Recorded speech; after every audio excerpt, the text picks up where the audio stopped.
civil war. I've just finished work, so let me set the scene. In a J.D. Wetherspoon's pub I sit, and I'm fishing, feeling, not just for spirits, but for healing. A witness here, queer and queasy, the patrons around me become drunk and easy. As life, on and on, gets hard. It gets harder. Elected, though, is this dude. It awaits, horribly patient.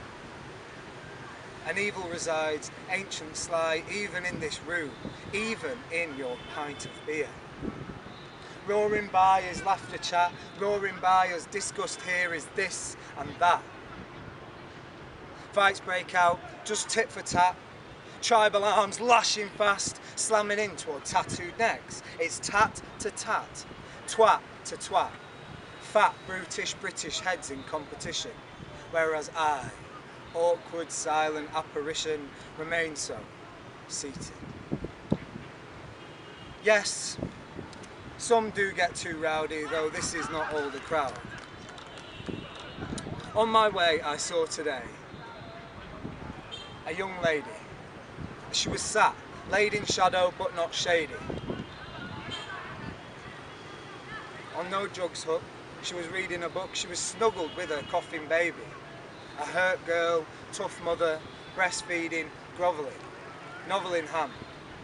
And the worst yet part that pierced my heart, the fact that made us heartless goblins, I wasn't first or last to just walk past. No fat or cheek on her, the polite but pungent Madonna.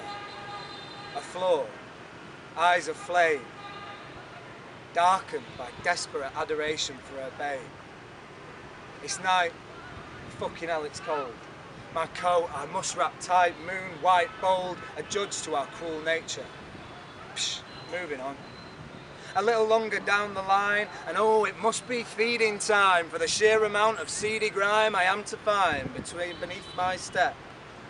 It stinks, the stench of pissed regret and piss. You see, in my city, after their various nights, people flock and gather, as is their capital right, and then together feast they, on tailor-made treats that taste just so. The lads are out in three-piece suits, homeward bound, lads, have found some scanty slags. And then these boy men bound over to the alternatives, begging for rolled up cigarettes to mix the veil. The female is taller than the male.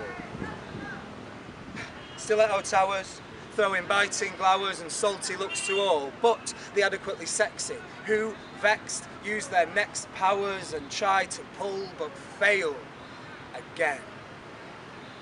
The immigrants in fourth-hand coats and borrowed headscarves use the last of their soul to try and sell these rude gods of privilege, a plastic flower or a fluff-rimmed hat. Both gutted, unrespected and ashamed, we make a moment in eye contact. And I shrug no to them. Just one other tight white dickhead brat.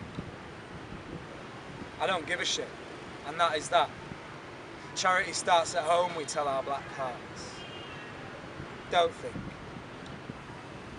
Anyway, I walk round the corner and I'm on the street of the pub I'm sat in now. And then there's a group of one-night warriors getting ready for battle. 3 each side, and things are getting catty. They collide and jostle hotly. It looks more like fucking than fighting. And then bam! The police are rioting. Throwing punches themselves. I tell you what, you employ bored men to keep the peace and they will look for war. 10 rozzers make short work of 6 idiots, obviously, and they all pile into the van, close to rutting. So tutting, I enter the pub. And I suppose that's the story. That's the whole poem.